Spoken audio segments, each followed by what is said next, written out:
नमस्कार, यो हो ग्यालेक्सी प्रदेश न्यूज। सुरुवातमा हेडलाइन्स।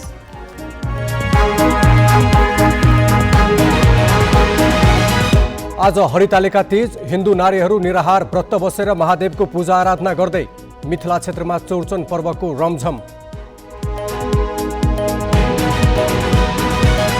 रौथटको गरुडामा चट्याङ लागेर आमा छोरी सहित 3 जनाको मृत्यु, 1 घाइतेको उपचार जारी।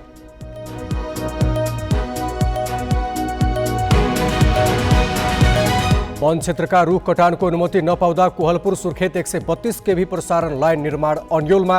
आयोजनाको म्याद सकिने लाग्दा जम्मा 50 टावर बने। र भूकम्पले भत्काएको 8 वर्षमा पनि बनेनन् दोलखाका 23 विद्यालयका भवन, विद्यार्थी अस्थायी टहरामा पढ्न बाध्य।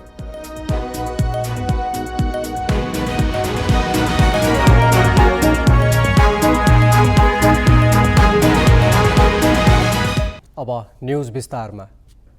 आज हरितालिका तीज, हिन्दू नेपाली महिलाले महादेवको पूजा आराधना गरी मनाइरहेका छन्। आजको दिन निराहार व्रत बसेर शिव पार्वतीको पूजा आराधना गरेमा सुख, शान्ति र समृद्धि प्राप्त हुने धार्मिक विश्वासका साथ यो पर्व मनाउने परम्परा छ।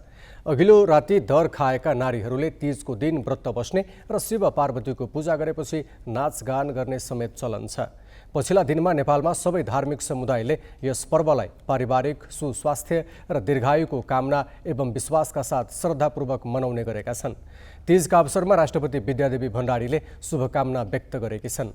आज शुभकामना सन्देश दिँदै महिलाको सम्मान पहुँचलाई अझ सशक्त रूपमा अघि बढाउँदै सामाजिक सांस्कृतिक एकता तथा पारिवारिक सम्बन्धहरू थप सुमधुर बनाउन योगदान गर्ने विश्वास व्यक्त गरेकी छन्। त्यस्तै प्रधानमन्त्री शेरबहादुर देउवाले तीजका अवसरमा शुभकामना दिँदै नेपाली धार्मिक एवं सांस्कृतिक पर्व र परम्परालाई संरक्षण एवं सम्वर्धनका लागि प्रतिबद्ध रहेको बताएका छन्। प्रधानमन्त्री देउवाले तीजले नेपाली समाजमा विद्यमान लैङ्गिक, जातीय, वर्गीय र सबै किसिमका असमानताहरूको अन्त्य गर्ने विश्वास व्यक्त गरेका छन्। आज पशुपतिनाथ लगायत देशभरका शक्तिपीठहरूमा व्रतालुको घुइँचो लागेको छ। आधुनिकतासँगै तीज पर्वमा धार्मिक र सांस्कृतिक पक्षभन्दा खानपान एवं भड्किलो मनोरञ्जन हावी हुन थालेको गुनासो पनि बढ्दै गएको छ। मिथिला क्षेत्रमा श्रद्धा र विधिपूर्वक चौरचन अर्थात् चौरचण्ठ पर्व आज मनाइरहेछ। भदौ शुक्ल पक्ष चतुर्थीका दिन खास गरी मिथिला क्षेत्रमा मधेसी र थारू समुदायले विशेष महत्त्वका साथ यो पर्व मनाउने गर्दछन्। यस वर्ष तिथि फरक भए पनि हरितालिका तीज र चौरचन पर्व एकै दिन परेको छ। सो पर्वका दिन पूजामा सहभागी हुने परिवारका 1 जना महिला सदस्य दिनभरि उपवास बसेर साँझपख गणेश र चन्द्रमाको विधिपूर्वक पूजा गर्ने परम्परा रहेको मैथिली अभियानी करुणा झाले जानकारी दिइन्। यस पर्वमा सूर्यास्तपछि गाईको गोबरले आँगन लिपपोत गरी बनाइएको चतुष्कोण यज्ञ स्थलमा द्वीप प्रज्वलन गर्दै उपवास बसेको व्रतालुले फलफुल र मिष्ठानको परिकारलाई प्रसादको रूपमा चन्द्रमालाई देखाएर पर्व समापन हुने परम्परा छ। चन्द्रमाको पूजा हुने यो पर्वमा नयाँ माटोको भाँडामा जमाइएको दही, मिठाई, नरिवल, केरा, अम्बा, पुरी लगायतका सामग्री प्रसादको रूपमा राखेर चन्द्रमालाई पूजा गर्ने गरिन्छ। रौथटको गरुडा नगरपालिकामा चट्याङ लागेर 3 जनाको मृत्यु भएको छ। 1 महिला घाइते भएकी छन्। गरुडा 3 मलाहीका सरोज सहनीको खेतमा काम गर्न गएका 3 महिलाको चट्याङ लागेर मृत्यु भएको हो। 3 मध्ये 2 जना आमा छोरी हुन्। उनीहरूको उपचारका क्रममा मृत्यु भएको इलाका प्रहरी कार्यालय गरुडाले जनाएको छ। घाइते महिलाको उपचार भइरहेको छ। बाँकेको कोहलपुरबाट सुर्खेत, दैलेख खुदै कर्णालीका अन्य जिल्ला जोड्ने 132 केभी विद्युत प्रसारण लाइन निर्माण फेरि अन्योल बनेको छ। कोहलपुरदेखि वीरेन्द्रनगरसम्मको वन क्षेत्रमा जग्गाको सुनिश्चितता नहुँदा निर्माण अघि बढ्न नसकेको हो।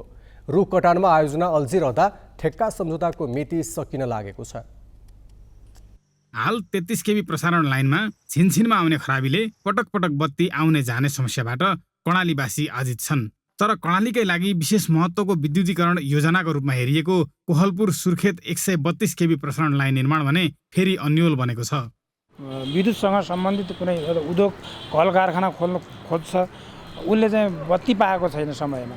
उसले चाहिँ एउटा बत्ती नहुँदाखेरि उसले चाहिँ उद्योग कल कारखाना खोल्नबाट वञ्चित भएको छ। भरपर्दो विद्युत नभएकै कारण राम्रोसँग औद्योगिक क्षेत्रको विकास नभएको कर्णालीमा 132 केबी प्रसारण लाइन निर्माण भए समस्या समाधान हुनेमा स्थानीय विश्वस्त छन्। उद्योगको पूर्वाधार भनेकै विद्युत हो र यो कर्णाली प्रदेशमा अहिलेसम्म 132 केभी प्रसारण लाइन नआएको कारणले उद्योगमा एकदमै प्रतिकूल असर परेको छ र 132 केभी प्रसारण लाइन बुथबुथी अथवा सुब्बाकुनामा त्यहाँ आइसकेपछि औद्योगिक क्षेत्रलाई छुट्टै फिडरको व्यवस्था भयो भने उद्योगलाई भोल्टेज पुग्छ र उद्योगहरूले फुल क्यापासिटीमा उद्योग सञ्चालन गर्ने वातावरण सिर्जना हुन्छ।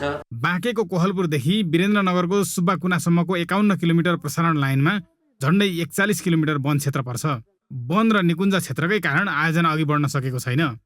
हामीले जग्गा खोजिरहेका छौँ। जग्गा प्राप्ति भयो भने हामी निकुञ्जलाई जग्गा उपलब्ध गराएर हामी त्यो जग्गा प्रयोग गर्नेछौँ। यदि भएन भने यसलाई नै फेरि हामीले प्रतिवेदन पेश गरेर मन्त्री परिषदमा लगेर नै अब यसलाई अब मन्त्री परिषदले के निर्णय गर्छ त्यो अनुसारै अगाडि बढ्छ।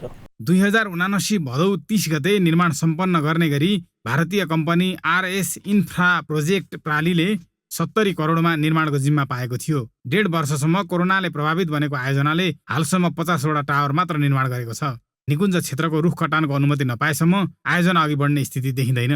ग्यालेक्सी फोकेका लागि सुर्खेतबाट बसन्त भण्डारीको रिपोर्ट। लमजुङको दोर्दी खोला करिडोरमा निर्मित 27 मेगावाटको दोर्दी खोला जलविद्युत आयोजनाको विद्युत राष्ट्रिय प्रसारण लाइनमा जोडिएको छ।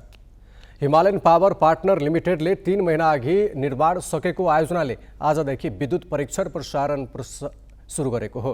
220 केभीको राष्ट्रिय प्रसारण लाइन निर्माणमा ढिलाइ भएपछि दोर्दी खोलाको विद्युत गृहबाट मध्य मर्स्याङ्दी जलविद्युत केन्द्रसम्म 132 केभीको 3 किलोमिटर प्रसारण लाइन निर्माण गरी राष्ट्रिय प्रसारणमा जोडिएको छ।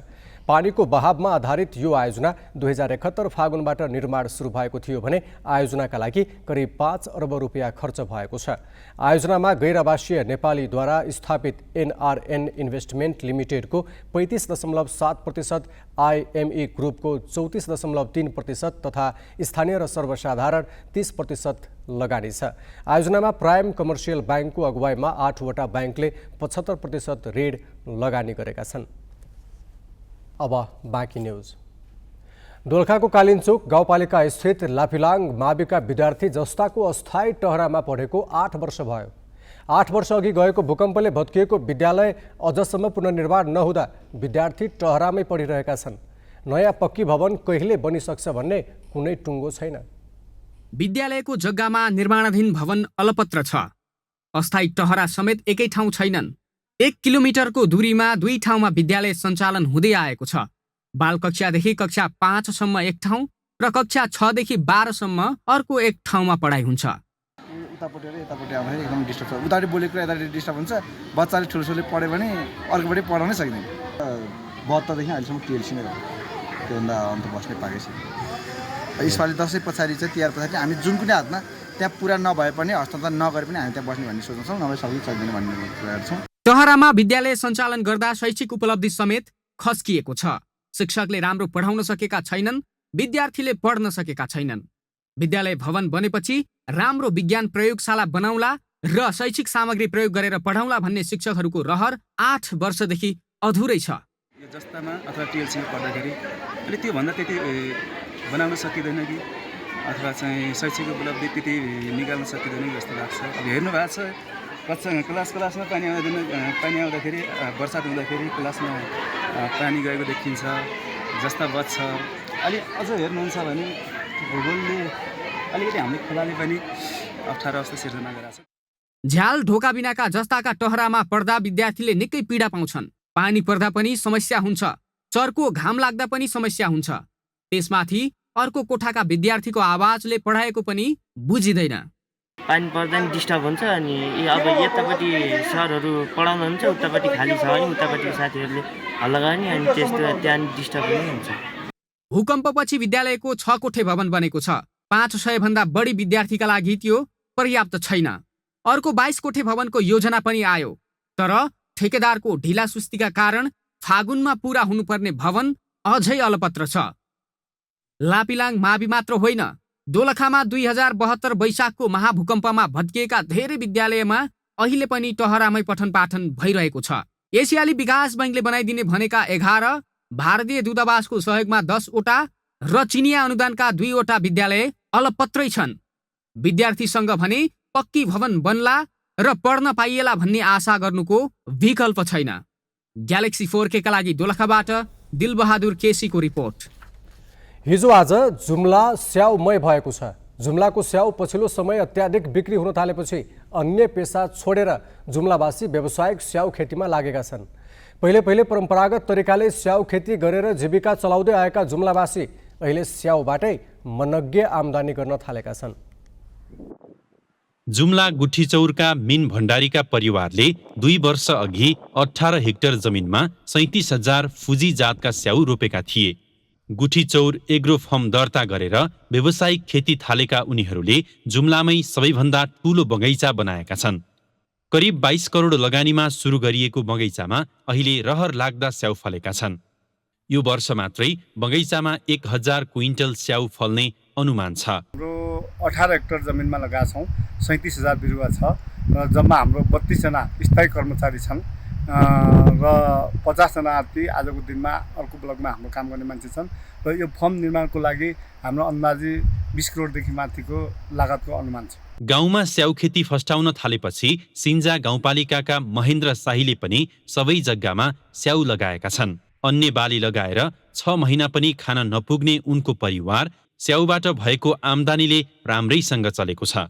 उनको गाउँबाट मात्रै वार्षिक 20 लाख भन्दा बढीको स्याउ बिक्री हुन थालेको छ। स्याउ खेतीतिर आकर्षित भएदेखि स्याउको उब्जनीबाट वर्षेनी एउटा किसानले मिनिमम 2 देखि 3 लाख रुपियाँ आम्दानी गरिरहेको हुँदा जसको कारणले गर्दा त्यसमध्येको केही रकम खर्चेर वर्षभरि पुग्ने चामल किनेर आफ्नो चाहिँ जीविकोपार्जन गर्न सहज भएका छन्। यो हाम्रो गाउँमा म लगायत अन्य चाहिँ 25-30 जना किसानहरूले यो चोटि लगभग हाम्रो 20 देखि 30 लाखको स्याउ यो गाउँबाट मात्रै बिक्री हुन्छ होला जस्तो मलाई लागिरहेछ। जुम्लाका 8वटै स्थानीय तहका 4000 हेक्टर जमिनमा स्याउ खेती गरिएको छ। एक घर एक बगैँचा अभियान मार्फत 12,000 घरधुरीमा करिब 14,000 स्याउका बगैँचा बनिसकेका छन्। गत वर्ष 12,000 मेट्रिक टन स्याउ फलेको जुम्लामा यस वर्ष 18,000 मेट्रिक टन फल्ने अनुमान गरिएको छ। सामान्यतया अब 20-25 बोर्डदेखि लिएर मैले अघि भनिहालेँ 40,000 बोर्डसम्म कृषकहरूले लगाएका छन्। नलगाएको घर परिवार नै छैन। त्यो हिसाबले व्यावसायिक हिसाबले जाँदाखेरि झन्डै 8-10 हजार बगैँचाहरू इस्टाब्लिस भइसकेका छन् जुम्लामा। 4-5 वर्ष पहिले जुम्लामा खानका लागि मात्रै एउटा घरमा 2-4 स्याउका बोट हुन्थे। जुम्लावासी देशका विभिन्न सहरहरू र भारततिर कामको खोजीमा भौतारिने गर्थे। तर अहिले अधिकांशले स्याउ खेतीलाई नै मुख्य पेसा बनाएका छन्। व्यावसायिक रूपमा खेती थालेका उनीहरू पछिल्ला वर्षहरूमा आर्थिक हिसाबले समेत मजबुत बन्न थालेका छन्। ग्यालेक्सी 4K का लागि जुम्लाबाट मोहन विक्रम शाहीको रिपोर्ट। मुस्ताङमा स्याउ टिप्न थालिएको छ। म्याग्दी, पोखरा, धादिङ, चितवन, काठमाडौँ लगायतका सहरबाट मुस्ताङ पुगेका व्यापारीले अग्रिम पैसा दिएर बगैँचा नै ठेक्कामा लिएका छन्। अनुकूल मौसम, रोग किराको समस्या कम, बगैँचा व्यवस्थापन र क्षेत्रफल विस्तार भएकाले गत वर्षको तुलनामा स्याउ उत्पादन 15% बढ्ने अनुमान गरिएको छ। मुस्ताङमा गत वर्ष 55 करोड मूल्यको 5,564 टन स्याउ उत्पादन भएको थियो। मुस्ताङमा 1,575 हेक्टरमा Gala, Fuji, King Root, Golden Delicious, Jonaprince तथा स्थानीय रेड, रोयल, रिचा रेड र गोल्डेन डेलिसियस जातको स्याउ खेती गरिएको छ। ब्रेकपछि बाँकी न्युज। करिब 1.5 किलोमिटर सडक ट्र्याक नखुल्दा ताप्लेजुङको ओलाङ चुङ्गोला र चीनको तिब्बत जोड्ने सडक पूर्णता पाउन सकेको छैन। कञ्चनजङ्घा संरक्षण क्षेत्रबाट जाने सडकका लागि राष्ट्रिय वन्यजन्तु संरक्षण विभागले जमिन उपभोग, रुख कटान र ब्लास्टिङ अनुमति नदिँदा टिपतला भन्ज्याङ पुग्ने सडक निर्माण हुन नसकेको हो। वनको करिब 31 हेक्टर जमिन सडकमा पर्छ भने 600 हाराहारी रुख काट्नु पर्नेछ। क्षतिपूर्तिका लागि अर्थ मन्त्रालयबाट 5 करोड रुपियाँ सुरक्षित गरे पनि विभागले स्वीकृति नदिँदा निर्माण कार्य रोकिएको हो। विभागबाट स्वीकृति पाएको 1.5 महिनामै ट्र्याक खुल्ने आयोजनाले जनाएको छ। अधिकार प्राप्त हुनको लागि क्षतिपूर्ति स्वरूप रकम दिने वा 31 हेक्टर जग्गा राष्ट्रिय निकुञ्ज तथा वन्यजन्तु विभागलाई उपलब्ध गराउने दुईटा प्रावधान हुँदो रहेछ। हामीले चाहिँ क्षतिपूर्ति स्वरूप रकम उपलब्ध गराउने गरी हामीले फाइल अगाडि बढाएका थियौँ। हाल चाहिँ अब जग्गाको सट्टा जग्गै पहिला कञ्चनजङ्घा संरक्षण क्षेत्रको नाममा पास गरिसकेपछि मात्र रुख काट्ने अनुमति प्राप्त हुने गरी निर्णय भएकोले गर्दाखेरि अब जग्गाको सट्टा जग्गै दिनलाई चाहिँ त्यो धेरै नै गाह्रो हुने भयो, त्यो हिसाबले हामीले काम गर्न नसक्ने भएको हुनाले त्यो हुन नसकेको। काठमाडौँको एसबिए जेभी कम्पनीले 42 करोड लागतमा आयोजनाको ठेक्का पारेको थियो। सम्झौता अवधि गत जेठ मसान्तमै सकिएको छ। सडक निर्माण सम्पन्न भए विराटनगरदेखि सिधा बाटो टिपतला पुग्न सकिन्छ। विराटनगरको रानी भन्सारदेखि टिपतला भन्ज्याङ नाकासम्मको सडक दूरी 340 किलोमिटर छ। इटहरी उपमहानगरपालिकाले इटहरी चोकबाट 300 मिटर वरपर सवारी साधन पार्किङ गर्न नपाइने निर्णय गरेको छ। जथाभावी पार्किङ गर्दा सडक अस्तव्यस्त भएकाले 300 मिटर वरपर सवारी पार्किङ नगर्न उपमहानगरले निर्देशन दिएको हो। आज बिहानैदेखि ट्राफिक प्रहरी, नेपाल प्रहरी, सशस्त्र प्रहरी र उपमहानगर प्रमुख सहितको टोलीले सडक मिचेर पार्किङ गरिएका सवारी हटाएको छ। उपमहानगरले व्यापारिक केन्द्र तथा सपिङ कम्प्लेक्सहरूले आफ्नो पार्किङ स्थल आफैले व्यवस्थापन गर्न समेत निर्देशन दिएको छ।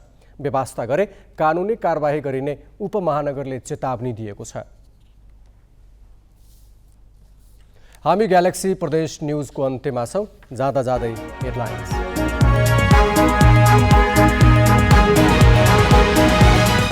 आज हरितालिका तीज, हिन्दू नारीहरू निराहार व्रत बसेर महादेवको पूजा आराधना गर्दै मिथिला क्षेत्रमा चौरचन पर्वको रमझम। रौतहटको गरुडामा चट्याङ लागेर आमा छोरी सहित 3 जनाको मृत्यु, 1 घाइतेको उपचार जारी।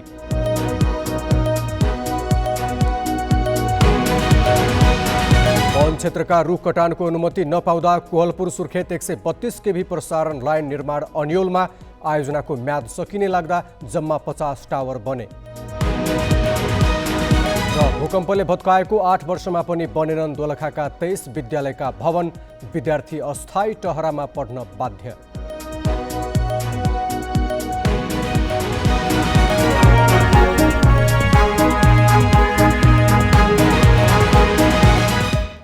ग्यालेक्सी प्रदेश न्यूज अहिलेलाई सकियो। राति 8 बजे ग्यालेक्सी न्यूज आवर लिएर आउनेछौँ। नमस्ते।